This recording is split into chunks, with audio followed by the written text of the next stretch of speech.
সবাইকে অসংখ্য ধন্যবাদ। পবিত্র ঈদুল আজহা উপলক্ষে ঈদ আনন্দ উপভোগে কুড়িগ্রামের নাগেশ্বরীতে আলোচনা সভা ও সাংস্কৃতিক অনুষ্ঠান হয়েছে।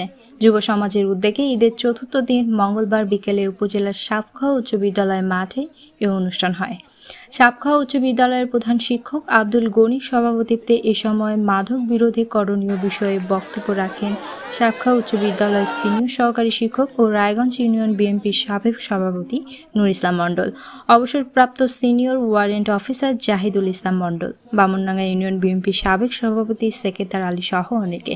পরে স্থানীয় ও অতিথি শিল্পীদের পরিবেশনায় মনোজ্ঞ সাংস্কৃতিক অনুষ্ঠান অনুষ্ঠিত হয়।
গ্রামের নামটি সাতখাওয়া ভাই, থানা নাগেশ্বরী, বলতে পারো অজপাড়া, সেথায় যে মোর বাড়ি।